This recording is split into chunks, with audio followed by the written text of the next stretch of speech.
그 보혈의 피를 다 쏟으며 우리를 위해서 십자가에 돌아가셨습니다. 하나님 아버지, 우리가 이 예수님의 그 거룩하신 보혈 피를 생각하며 우리가 그 사순절 첫 주일을 지납니다.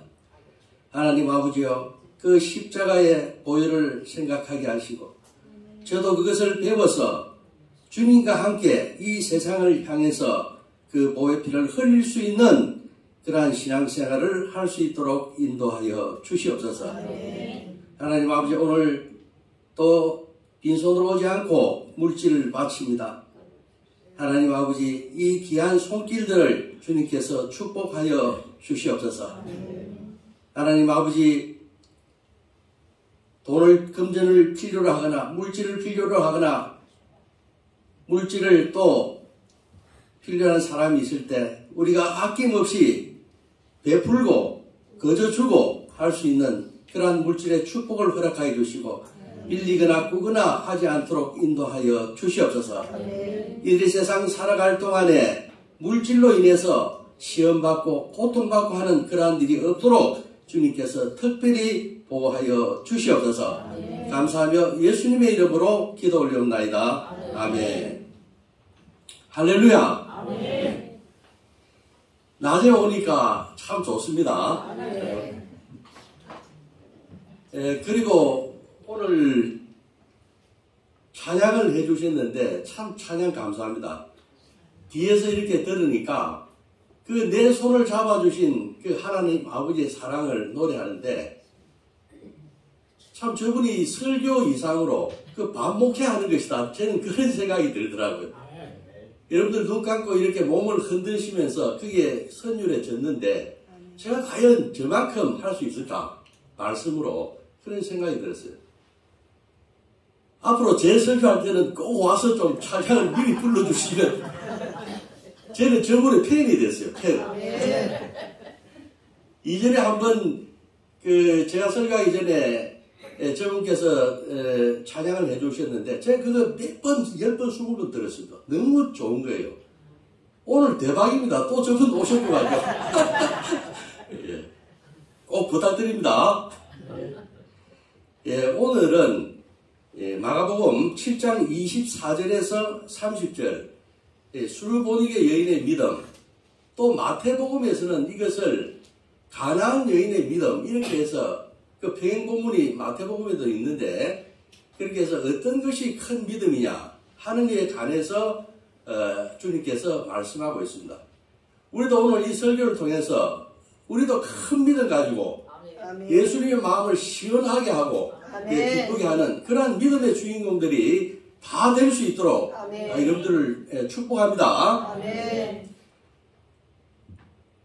예수님이 예루살렘에서 제자들하고 이렇게 다니는데 바리새인과 서기관들이 예수님에 대해서 그 제자들하고 그 일행에 대해서 여러 가지 비난을 합니다. 그 비난하는 이유는 그 유대 장로들의 전통이지 않습니까? 음식을 먹을 때 손을 씻고 먹어야 되는데 가만히 보니까 예수님 제자는 손을 씻지 않고 음식을 먹는다고 하는 겁니다. 그래서 이렇게 해도 되는 것입니까? 이 유대 장로들의 전통을 어기고 이렇게 해도 되는 것입니까? 하고 이렇게 다닐 때 주님께서는 뭐냐면은 사람의 몸으로 입으로 들어가는 것은 뭐냐면은 더러운 것이 아니다. 다 먹고 소화돼서 밖으로 배출되는 것인데 문제는 뭐냐면 사람의 입에서 나오는 것이 문제다. 너희는 그걸 모르느냐? 이렇게 하면서 꾸짖는 겁니다. 우리가 마태복음 15장 11절에 보게 되면은 입으로 들어가는 것은 사람을 더럽게 하는 것이 아니요 입에서 나오는 그것이 사람을 더럽게 하는 것이니라. 이렇게 말씀하세요. 여러분들 그렇지 않습니까? 우리가 입으로 들어가는 이 음식 이거 크게 문제가 될 수 없어요. 손을 씻고 먹으면 좋겠지만은 그것을 씻지 않고 먹었다 해서 그것을 어떤 정결 규정을 거론하면서 사람을 정지하고 그렇게까지 할 필요는 없는 것입니다. 오히려 뭐냐면 사람의 먹는 것 그걸 탓할 것이 아니라 사람의 입에서 나오는 그것이 뭐냐면은 문제가 된다고 하는 것입니다. 그러니까 음란과 도둑질과 살인과 간음하는 것 그 다음 또 뭐냐면은 탐욕과 악한가, 또 속인가, 음탕가, 그 다음에 또 뭐냐면은 질투와 비방과 교만과 우매함, 이런 것이 사람의 입에서 나오지 않습니까? 그것은 어떻게 하고 사람의 입으로 들어가는 이것을 문제 삼느냐 하면서 외식하는 바리새인들, 또 서기관들의 그 믿음에 대해서 예수님은 그 질책을 하십니다. 그렇게 해서 그렇게 하고 난 뒤에 예수님께서 제자들을 데리고 먼 곳으로 떠납니다. 요단강 동편 쪽에 있는 데가볼리라든가, 그 다음에 또 갈릴리 북쪽에 있는 두로와 시돈 같은 이방 지역으로 이제 여행을 떠나세요. 멀리 가시는 거죠. 예루살렘에서 한 220km 정도 되는 그런 지역까지 이제 가게 되고, 그래서 오늘 간 곳이 뭐냐면 두로라는 지역입니다. 두로는 뭐냐면 당진처럼 바닷가에 있는 동네입니다. 그래서 이제 그곳에서 이제 한적하게 이렇게 우리가 보면은 살다 보면 지치고 또 이렇게 할 때는 조금 쉬고 싶고 은둔하고 싶고 하는 그런 그 마음이 들 때가 있지 않습니까? 그래서 뭐냐면은 두로라고 하는 그 지역으로 들어가신 거예요. 그래서 조용하게 제자들도 가르치고 하면서 뭐냐면은 시간을 보내고자 했는데, 그 두로는 뭐냐면은 당진과 같이 뭐냐면 바닷가에 있는 갈릴리 북쪽의 지중해 연안에 있는 그런 잘 발달된 도시입니다. 그게 우리를 보면은 부산이나 인천이나 이런 그 도시라고 볼 수가 있죠. 그래서 그곳으로 갔는데 뭐냐면은 두로의 한 여인이 자기 딸이 귀신 들렸다고, 더러운 귀신, 그것도 더러운 귀신 들린 그 딸을 두고 있는 그 어머니가 와서 뭐냐면 예수님을 찾아온 겁니다. 그 소문이 그까지 났던 모양이에요. 그 두로 지역은 주로 그 해양 지역이고 하기 때문에, 주로 섬도 있고 하기 때문에 그곳에는 미신이 상당히 많은 곳입니다. 그래서 뭐냐면은 용하다, 뭐 미신들이 하는 말로 용하다는 소문을 들은 모양입니다. 그래서 예수님이 내 딸의 그 병을 고쳐줄 수 있을 것이다, 이렇게 생각하고 예수님한테 와서 발 아래 엎드려서 아주 간절하게 간청을 하는 것입니다. 그런데 우리가 이 본문을 보게 되면은 그 본문이 자기의 떡을 취해서 개한테 주는 것이 마땅치 않다 하는 이런 그 표현을 쓰지 않습니까? 이 그런 것을 볼 때 뭐냐면은 이 두로라고 하는 지역에 있는 이 여인은 상당히 어떤 천민계급의 여인이 아닌가 하고 여러분들 그렇게 생각할 수도 있겠습니다.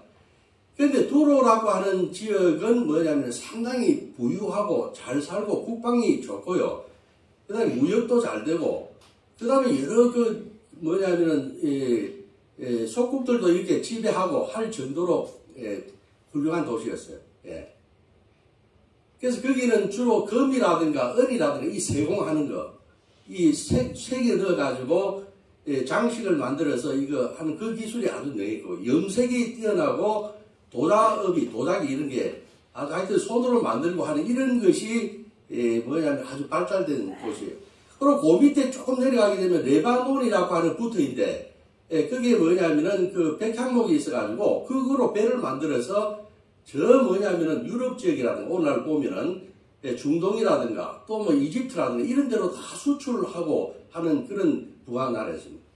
우리가 오늘날 쓰는 영어의 그 알파벳 문자는 그 페니키아 문자에서 기원한 거예요. 대단히 그 잘 사는 그런 동네였다는 거예요. 근데 오늘 뭐냐면은 여인이, 그 두로의 여인이 나타났습니다. 그래서 이 두로에 이제 그 여인이 나타나게 됐는데, 우리가 보게 되면 오늘 보면은 평행본문에서는 마태복음에는 뭐냐 그냥 가나안 여인이다 이렇게 나와요. 가나안 여인. 근데 우리 본문에서는 오늘 마가복음에서는 좀 구체적으로 이 설명을 하고 있습니다. 그래서 헬라인이고 이방인이다 이 말이죠. 헬라인이고 수르보닉의 족속의 여자로 이렇게 구체적으로 상세하게 설명을 해주고 있어요. 그래서 제가 수르보닉에 이게 조금 낯설어가지고 수르보닉가 무슨 뜻인가 해서 이거 영어 성경을 한번 찾아보니까 시리안 뭐냐면은 페니시아 이렇게 나와요. 그렇게 시리아라고 하는 나라에 사는 뭐냐면 페니키아 족속의 여자다 이런 뜻으로 이제 그 해석할 수가 있겠습니다. 여러분들 요즘 보게 되면은 시리아라든가 터키 이쪽에 트르키에 이런데 지진이 났지 않습니까? 그 지역입니다. 시리아 지역에 속해 있고 그 다음에 페니키아 그 족속이 있어서 그 문명도 상당히 발달한 그러한 지역의 여자입니다. 그렇기 때문에 우리가 생각할 때 어떤 천한 어떤 개처럼 취급되는 그런 천민의 여자가 온 것이 아닙니다. 제법 뭐냐면은 살기도 괜찮고 또 예수가 용하다고 하는 이러한 소문을 들은 거 보니까 시사나 정보에도 상당히 좀 관심이 있는 교양이 있는 여자가 그렇지만 살다 보니까 지금 어려움에 처해가지고 예수를 갖다가 만나기 위해서 지금 온 것이다. 이렇게 이야기할 수가 있습니다. 그런데 이 수르보니게 여인한테는 문제가 있었어요. 문제가 있었다. 뭐냐, 이 자기 딸이 더러운 귀신 들려가지고 그 자기 딸이 뭐냐면은 이 귀신 들려서 있다고 하는 것입니다. 우리가 뭐냐면은 문제 없는 사람이 없습니다. 문제 없는 사람이 없고 집집마다 보면은 먹고 살기가 괜찮은데 권력도 있는 것 같은데 그러나 그 집이 문제가 없느냐? 아닙니다. 그 가보면은 다 문제가 많아요. 돈이 많은 사람은 또 돈이 조금만 더 있으면 좋겠다고 또 그걸 문제로 해서 고통을 받고 이 문제가 많은 것입니다. 우리가 문제 없는 그런 세상을 여러분들 꿈꾸십니까? 제발 문제가 좀 없어라. 좀 문제가 없었으면 좋겠다. 이것은 뭐냐면은 우리 그 요한계시록 21장 4절을 보게 되면은 뭐라고 되어 있습니까? 다시 사망이나 주님께서 눈에 눈물을 닦아주시니 사망이라든가 고통이나 애곡한 거라든가 아픈 것이 다시는 있지 아니하리라. 그게 뭡니까? 죽어서 가는 천국이라고 하는 것입니다. 우리는 현세에 있어요. 현세. 죽어서 내세로 간 것이 아니고 이 현세에 있기 때문에 그것은 죽어서나 천국에서 바랄 수 있는 것입니다. 그 소설 토지를 쓴 박경리 여사가 그 말년에 원주에서 생활을 하다가 돌아가셨는데 그 원주에 있을 때 그분이 이제 죽음에 임박해서 글을 쓴 것들이 있어요. 그걸 보게 되면은 뭐라고 나오는가 하면은 나는 젊음으로 돌아가고 싶지 않다. 모진 세월 다 지나고 너무 편하다. 나이가 드는 게 이렇게 편한 것을 하고 싶지 않은 일을 하지 않아도 되고 나는 다시 젊음으로 돌아가고 싶지 않다. 이런 글을 쓴 걸 봤어요. 여러분들 젊음이라고 하는 것은 얼마나 소용돌이 치고 용광로와 같이 자충우돌하고 꿈을 꾸나 그것이 아직 여물지 않았기 때문에 쓰러지고 넘어지고 자빠지고 하는 이런 것이 바로 젊은 시절 아닙니까? 그게 삶입니다. 우리의 삶. 다이나믹한 그 삶의 한가운데 그 고통 그런 것을 경험하고 싶지 않다 하는 이런 글을 쓴 것을 보았어요. 그런데 여러분들 이 고통이라고 하는 것은 주님께서 그렇게 만드신 것입니다. 예. 주님은 밤을 만들면 뭐냐면 낮을 만들고 또 지금처럼 겨울이 오면은 봄을 만드셨어요. 어둠이 있으면은 빛이 있고 이렇게 낮과 어둠을 집조해서 이 세상을 만들었다고 하는 것입니다. 만일에 여러분들 고통이 없는 세상이다. 그런 것은 생각해 볼 수가 없어요. 우리가 집을 지을 때 석가래도 있고 기둥도 있고 이렇게 만들었듯이 우리의 슬픔과 고통과 이런 것도 뭐냐면 중요한 재료로 집의 뼈대를 구성하는 것입니다. 그것이 없으면 집이 다 무너져 버려요. 예. 하나님 그렇게 이 세상을 창조하셨기 때문에 그 고통과 슬픔이 없는 것을 바란다면은 그것은 뭐냐면은 그 삶의 집의 근본 구조를 갖다 부인하기 때문에 그 삶의 창조를 하나님께서 세상을 창조하지 말라고 이야기하는 것과 똑같은 것이에요. 예. 그래서 우리는 살아가면서 이 고통의 문제, 이 실존, 우리들의 그 실제의 삶의 존재라고 하는 것은 항상 이 고통이 따르는 것이고, 그러나 이 고통을 어떻게 잘 다뤄가지고 이 고통 앞에서 우리의 태도가, 우리의 자세가 어떻게 누구를 의지해야 되고 누구를 바로 붙잡아야 되고 이런 것을 알고 잘 해결해 나가는 것이 중요한 것이다. 예, 이것을 절대 없는 세상을 바라거나 이렇게 해서는 그것은 바른 삶의 자세가 아니라고 하는 것입니다.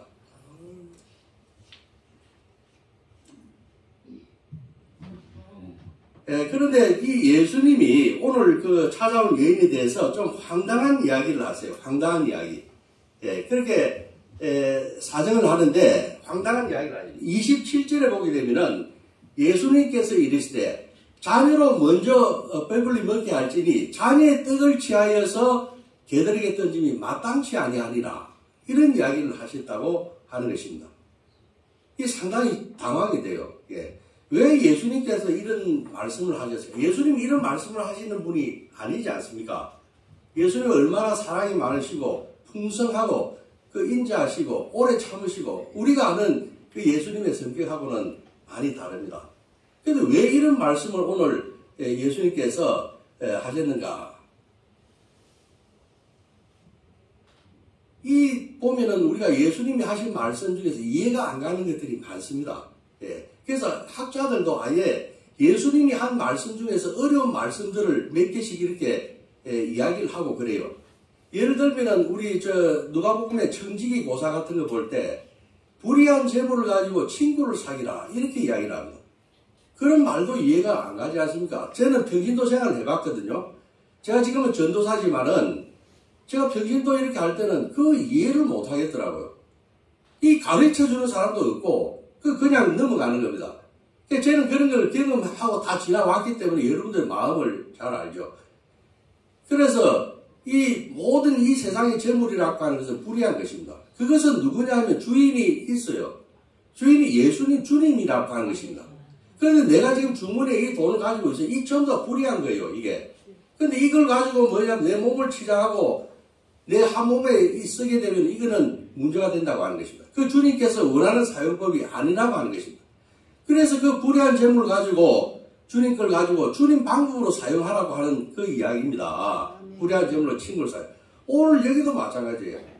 자녀의 떡을 취하여 개에게 주면 마땅치 않다. 그럼 자녀는 누구며 떡은 또 무엇이며 개들은 또 누구냐? 이런 것이 이해가 안 가더라고요. 그래서 자녀라고 하는 것은 이스라엘 백성을 이야기합니다. 자기를 갖다가 예배하기 위해서 찬양하기 위해서 뭐냐면 주님께서 택한 백성, 이스라엘 백성을 이야기하는 것입니다. 떡이라고 하는 것은 구원을 하는 게 구원. 그 사람들 구원하는 것이고 그 다음에 개들이라고 하는 것은 이방인들을 이야기하는 것입니다. 이방인들. 그래서 이 이스라엘 백성을 구원하기 위해서 내가 죄인을 이스라엘 백성 중에서 이런 자들도 많지 않습니까? 바리새인과 서기관들 다 이런 자들이에요. 그 사람들은 하나님을 잘 믿는다 하지만 예수님의 입장에서 볼 때는 다 이스라엘의 이런 자들입니다. 그런 자들을 다 뭐냐면은 구원을 갖다가 하는 것이 먼저다 이런 이야기죠. 그래서 그렇게 하고 난 뒤에 뭐냐면은 여유가 있고 하게 되면 이방인들에 대해서 떡을 갖다가 주겠다 그 뒤에 하는 이런 그 이야기라고 하는 것입니다.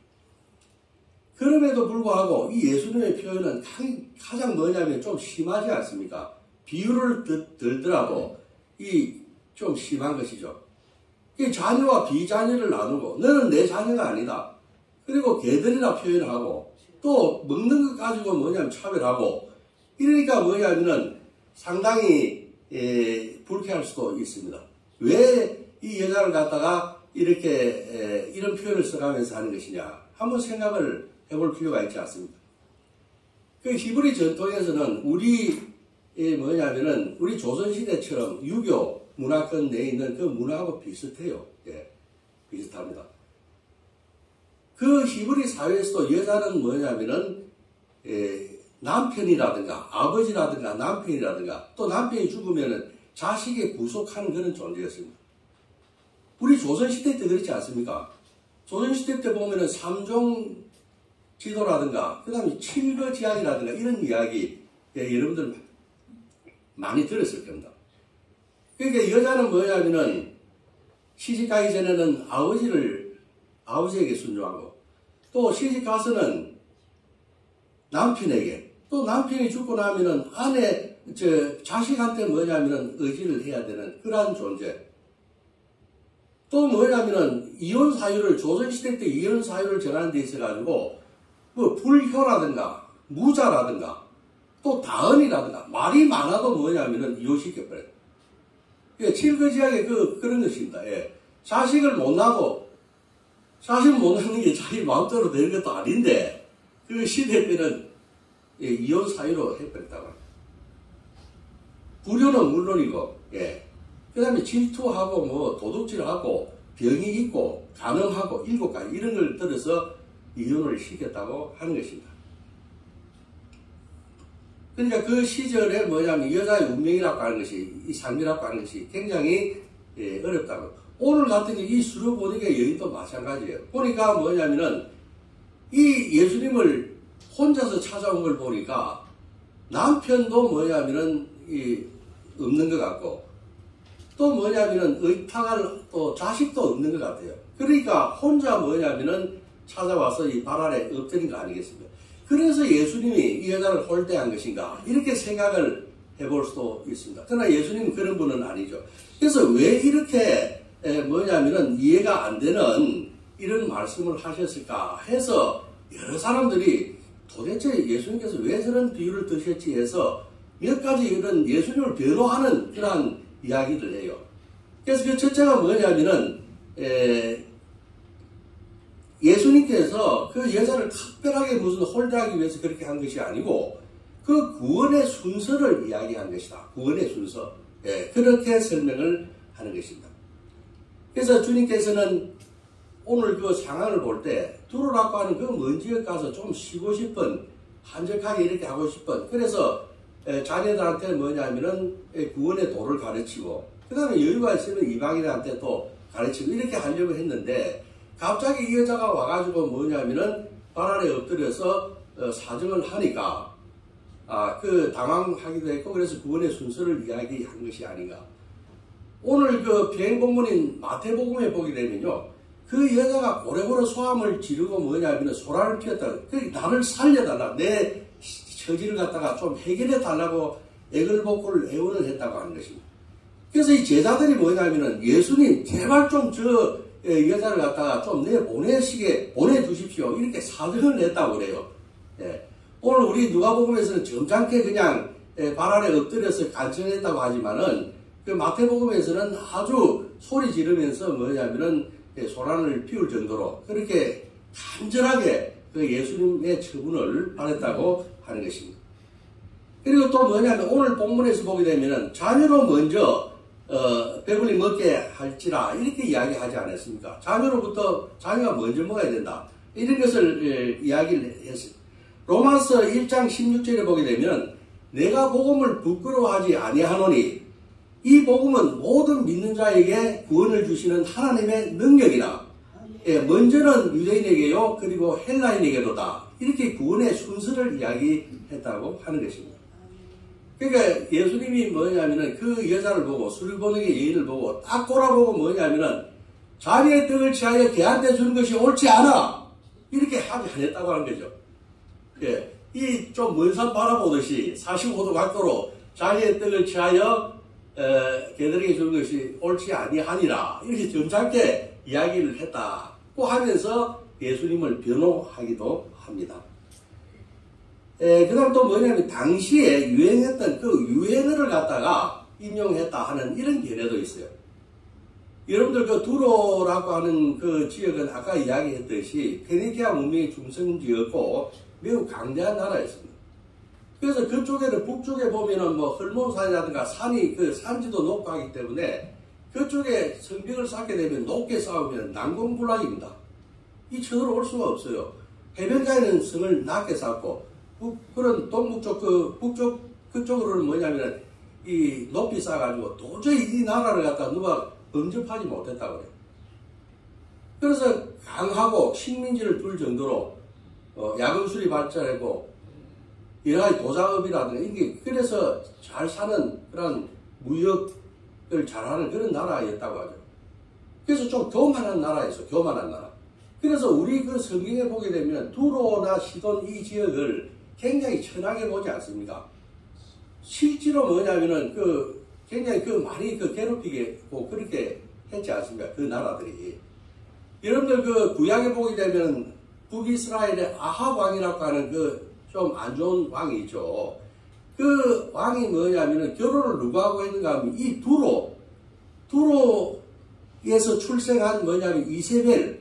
그 이세벨은 시돈의 그 엣바알의 딸이기는 하지만은 뭐냐면 출신이 두로 출신이에요. 시돈하고 두로는 한 20여 킬로밖에 안 됩니다. 그 지역이 여기 가까워 한 예산 정도 여기서 될까? 그 정도 거리 되는. 그 서로 뭐냐면은 두로는 시돈의 어머니다 이렇게도 이야기를 합니다. 그래서 그쪽에는 뭐냐면 바닷가인 것만큼 뭐냐면은 상당히 그 이방신들을 많이 섬기고 그렇게 했죠. 그 이세벨이 뭐냐면 와가지고 전부 다 북이스라엘의 그 이방신들을 데리고 왔지 않습니까? 엘리야하고 싸움할 때도 450명의 바알 그 사제들이 있었고 또 400명의 아세라 그 사제들이 있어요. 그 850명하고 엘리야가 싸워서 이기지 않습니까? 그 정도로 뭐냐면은 그 지역이 굉장히 뭐냐면은 이방신들이 많은 지역이었어요. 잘 살기도 하고 풍요롭고 범죄도 많고 악도 많이 저지르고 하는 이런 그런 곳이었다. 그런데 이 갈릴리 북쪽의 유대 농부들이 농사를 지어가지고 그걸 뭐냐면 전부 다 공급을 어디로 하는가 하면 이 두로, 이 여인이 사는 그 동네 두로에 뭐냐면은 공급을 했다고 그래요. 그런데 겨울이 되게 되면 먹고 그 식물이 많이 이게 재배하기도 어렵고 당시에는 어렵지 않습니까? 그런데 그걸 다 뭐냐면은 두로에 갖다 팔아야 되기 때문에 그 농민들이 불평을 했다고 그래요. 자기 신세들을. 불평을 해가지고 뭐냐면 뭐냐면은 그 거룩한 떡, 잔이의 떡, 이 농산물을 이야기합니다. 갈릴리 북부 지역에서 나오는 이 떡을 가지고 뭐냐면은 개들, 즉 두로 사람들한테 주는 것이 마땅치 않다. 이렇게 불평하는 그 유행어가 있었다고 그래요. 저도 부산에서 살았기 때문에 보면은 부산이라든가 남해라든가 이런데 통일이라든가 여수, 섬 뭐 그런 친구들도 있고 해서 그 보면은 주로 그 해녀들이 물질해가지고 성게 같은 거 그 손을 다치면서 타가지고 그 자기 먹어보지도 못하고 전부 다 뭐냐면 일본으로 다 수출합니다. 그래서 그 사람들 뭐라는가 하면 이거 다 해봤자 소용없어. 일본 놈들이 다 그런 이야기를 하죠. 그래서 뭐냐면 그런 이야기입니다. 그래서 주님께서 뭐냐 그때 당시에 유행하던 그 갈릴리 북부 지역에 그 농부들이 하는 그 지역이기 때문에 그 여인이 왔을 때 그런 이야기를 했다고 하는 거예요. 그렇기 때문에 별 그 주님께서 마귀로 한 것은 아니다. 또 어떤 분은 또 이런 이야기를 하죠. 어떤 학자들은 이거는 뭐냐면은 그 말 표현 자체를 가지고 이야기 문제 삼을 것이 없다. 주님께서 뭐 개나 떡이나 이런 이야기를 자녀, 비자녀 이게 나눴다 해서 거기에 신경 쓸 것이 아니라 주님께서는 뭐냐면 그 여자의 반응을 한번 보기 위해서 그 여자의 믿음의 심지를 보기 위해서 도전적인 말을 질문으로 던진 것이다. 왜냐하면 그거 아끼지 않으면 그런 조언 하지 않지 않습니까? 우리가 누구 보면은 예술가라든가 뭐 운동선수라든가 이렇게 성장을 시킬 때 보면은 감독들이 상당히 그 뼈 깊은 그런 이야기도 던지죠. 그거는 그 사람을 아끼기 때문에 그런 거죠. 그래서 그런 뜻으로 뭐냐면은 그 도전적인 질문을 던진 것이다. 이렇게 이야기를 한다고 하는 것입니다. 그래서 그런 이야기가 된 것인데, 그런데 이 여자의 응답이 뭐냐면은 상당히 재미있습니다. 뭐라고 하는가 하면은 28절에 보게 되면 여자가 대답하여 이르되 주여 올소이다마는 주여 올소이다마는 상아의 개들도 아이들이 먹는 부스러기를 먹나이다. 이렇게 이야기를 했다고 해요. 여러분들은 어떻습니까? 여러분들은 누가 자기한테 이런 개라든가 이런 비유를 하면서 했을 때 이렇게 차분하게 대응할 수 있는 그러한 여유가 있으십니까? 그런 자신이 있으십니까? 아멘 하시네요. 근데 이제 아멘 하시는 분은 상당히 지금 그 신앙의 경지가 높으신 분이죠. 이제 뭐 성화 단계에 거의 근데 이런 이야기를 했을 때 화를 내고 소치고 해서 자리를 박차고 나가버리거나 이렇게 하는 사람들이 많이, 이 주여 올소이다마는 얼마나 이게 멋진 말입니까? 예. 상대를 갖다가 인정하면서도 자기를 낮추고, 그러면서 결국 진리를 자기가 원하는 것을 쟁취해내는 참 대단한 뭐냐면 믿음이고 표현이고 천냥빛을 말 한마디로 갚을 수 있는 이런 표현인 것입니다. 예. 우리도 이러한 신앙을 가져야 할 줄로 믿습니다. 예. 그런 이야기를 표현을 하는 것이야. 주여 올소이다마는. 그래서 이 여인이 보게 되면은 그 표현이 주여 이렇게 부릅니다. 주여. 예, 주라고 부른다고 하는 것이죠. 주라고 하는 것은 여러분들 비교 대상이 없는 아주 절대적인 그런 주권을 행사하는 그것을 주라 하지 않습니까? 주라고 하는 것은 아무나 쓸 수 있는 그런 이름이 아니에요. 주라고 하는 것은 누가 쓰느냐? 주라고 하는 것은 하나님만이 쓸 수가 있는 그러한 표현인 것입니다. 그런데 예수님이 자기 자신을 낮추고 죽기까지 충성을 하고 주님의 하나님의 그 거룩한 뜻을 아주 높이 받들어서 십자가를 지고 했기 때문에 그 표현을 뭐냐면은 예수 그리스도에게 수여한 것입니다. 그래서 그 주라고, 예수 그리스도 주라고 우리가 부르는 거죠. 주라고 하는 것은 대단히 뭐냐면은 영광이 있고 인격적이고 위험 있는 그러한 표현이 주인 것입니다. 그 주라고 하는 그 이름 앞에서는 모든 입술이 다 그를 찬양해야 되고 또 모든 무릎을 그 발 아래 엎드려야 하는 이 이름이 주라고 하는 것입니다. 그리고 그분은 모든 것을 다 해결할 수 있는 아주 높으신 그러한 분이다 하는 것을 우리는 알 수가 있습니다. 그래서 그분 주여 당신이 원하시면 내 문제 다 해결할 수 있습니다 하는 이러한 표현인 것입니다. 이 표현은 아무나 할 수 있는 것이 아니에요. 예. 우리가 베드로가 뭐냐면은 주님께서 물었죠. 누가복음에서 마태복음에서 인자를 사람들은 뭐라고 부르냐 이렇게 물었습니다. 그렇게 물었을 때 뭐라 하는가 하면은 주는 그리스도시요 살아계신 하나님의 아버지신이다 이렇게 정확하게 이야기를 하죠. 그런데 우리가 그 성경을 보게 되면은 그 표현도 뭐냐면 베드로가 입으로는 그렇게 잘 표현했지만 진정 그 주로 한 대답은 아니라고 하는 것을 우리가 알 수가 있습니다. 왜냐하면 그렇게 표현을 갖다가 미사역으로 잘 해놓고 뭐냐면 닭 울기 전에 3번씩이나 주님을 부인하지 않았습니까? 예. 그리고 맨 마지막에는 주님을 뭐냐면 저주까지 하지 않았습니까? 그러니까 주라고 이야기하면 그 주를 정확하게 뭐냐면은 알지 못했다고 하는 것이죠. 나중에 뭐냐면 예수님께서 부활하시고 난 다음에야 이 예수님이 진짜 하나님이구나 하는 걸 알고 뭐냐면은 그때는 목숨 바쳐 십자가를 거꾸로 지고 순교하지 않았습니까? 예. 그것이 바로 주라고 하는 거예요. 그러니까 이 사도들도 제대로 뭐냐면은 예수님이 누군지를 몰랐다고 볼 수가 있어요. 그 다음에 또 뭐냐면은 바리새인과 서기관들 이 사람들도 주가 누군지 몰랐다고 하는 것입니다. 예. 바리새인들 뭐냐면은 유대 젊은 청년이 30살 먹은 청년이 사람의 죄를 사한다고 하니까 하나님은 영이신데 사람이 아닌데 육체를 입고 와가지고 육신의 몸을 입은 사람이 누구의 죄를 감히 사느냐 이렇게 해서 뭐냐면은 참을 수가 없다. 이거는 신성을 모독한다. 분노해가지고 고소하고 죽이기까지 했지 않습니까? 서기관들도 그 뭐냐면 가운을 입고 거들먹거리고 그 학자들 아닙니까? 유대 율법을 공부하는 학자들 아닙니까? 그 사람들도 예수가 누군지를 몰랐다고 하는 것입니다. 그래서 주님께서 뭐냐면 나는 이스라엘의 이런 양들을 찾으러 왔느냐. 그 다 바리새인과 서기관들 예수님의 눈으로 볼 때는 다 이런 양들이에요. 그거부터 뭐냐면은 다 뭐냐면 구제해야 된다. 구원해야 되겠다. 이렇게 하는 것입니다. 우리가 이 교회에서 보게 되면은 다 이 예수 믿는다고 나와서 믿음 생활을 한다 하지만은 주님 눈에 보게 되면은 이런 양들이 많아요, 아직. 그것을 끝까지 내가 구원하고 뭐냐면 이방인한테 눈을 돌리겠노라 이렇게 이야기를 한다고 하는 것입니다.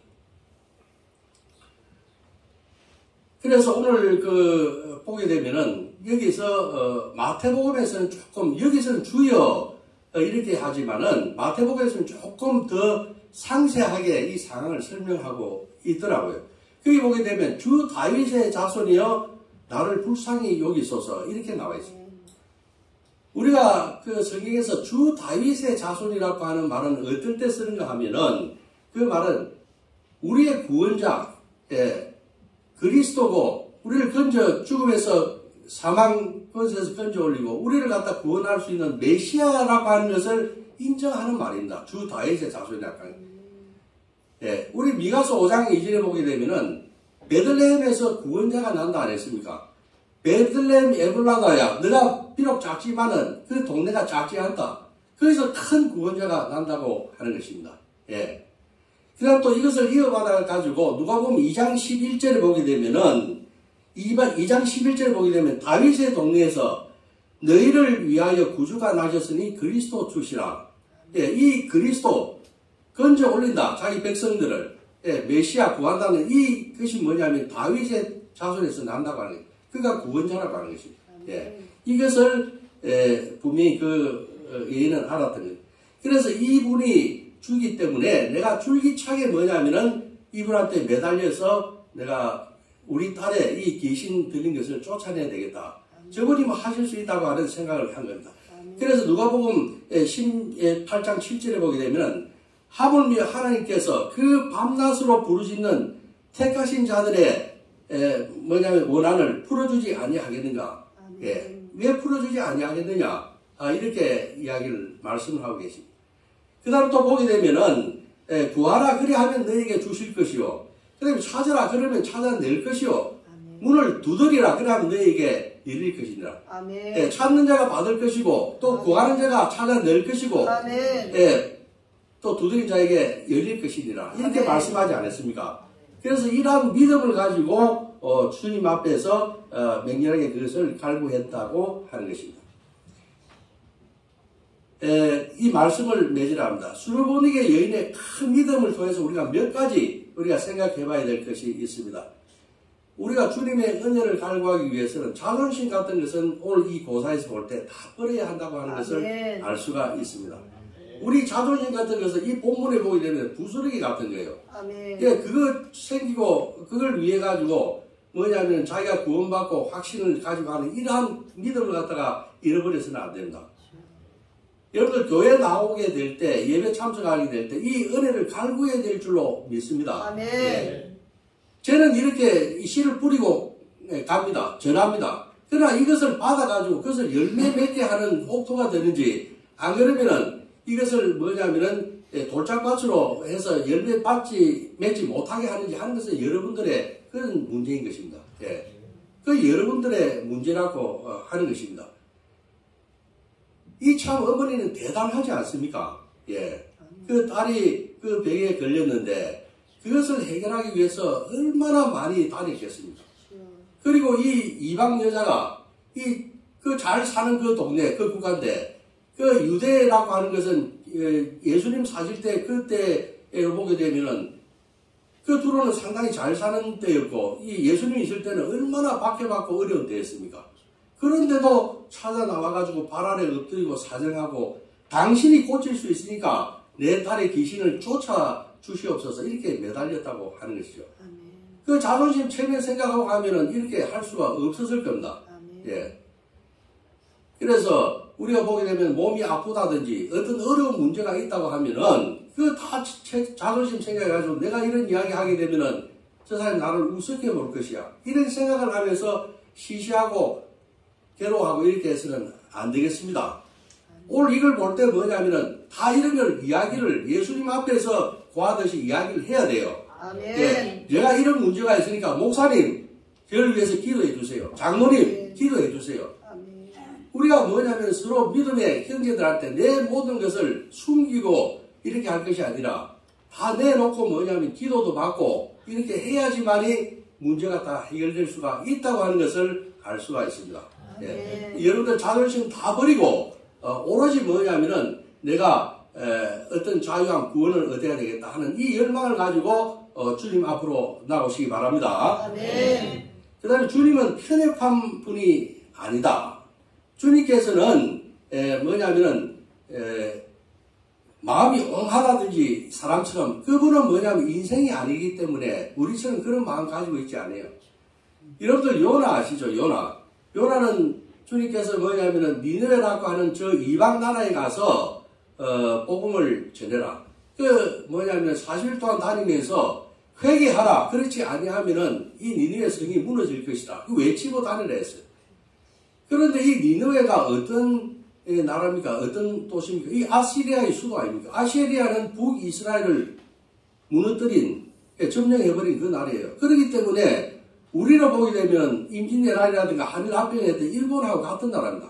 그 나라에 가서 뭐냐면 저 나라가 망해버리면 좋겠는데 그 망하지 않게 가서 4일 동안 외치고 회개하지 않으면 니느웨 이성이 다 무너져서 다 요절될 것이다 하는 것을 외치고 다니라고 하는 거죠. 얼마나 싫습니까?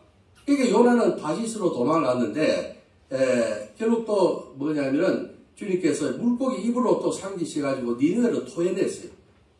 그래서 마지막 때 뭐냐면 저도 그렇게 회개하고 외치고 다녔는데 그 니느웨가 회개해가지고 구원되지 않습니까? 그래서 이 성경학자들을 보면은 요나는 상당히 마음이 좁은 선지자 중에서 뭐냐면 민족주의자다 이렇게 평가를 좀 절하하는 이런 분도 있어요. 그러나 주님께서는 그런 분이 아니시죠.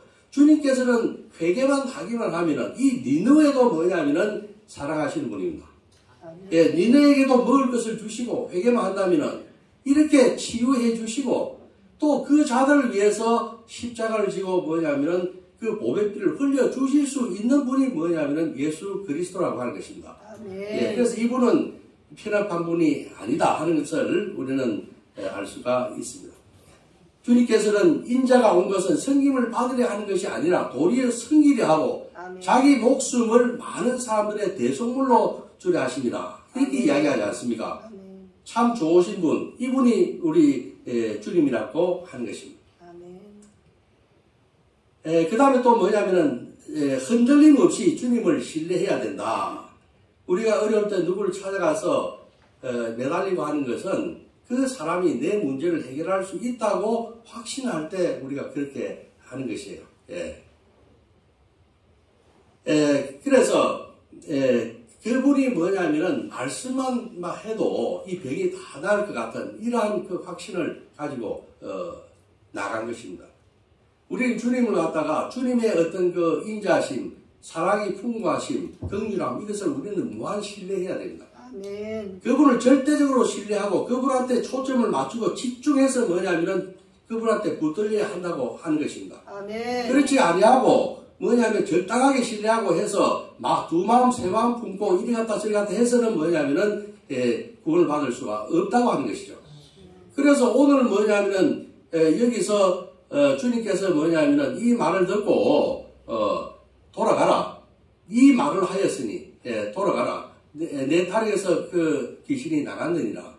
그 실제로 가보니까 뭐냐면은 다 깨끗하게 나았다고 하는 것을 알 수가 있었어요. 아멘. 그래서 오늘 마태복음에서는 뭐라 하는가 하니까 뭐냐면은 여자여 내 믿음이 크도다. 여자여 내 믿음이 크도다. 이렇게 큰 믿음을 가진 여인이라 하는 것을 인정을 했다고 하는 것입니다.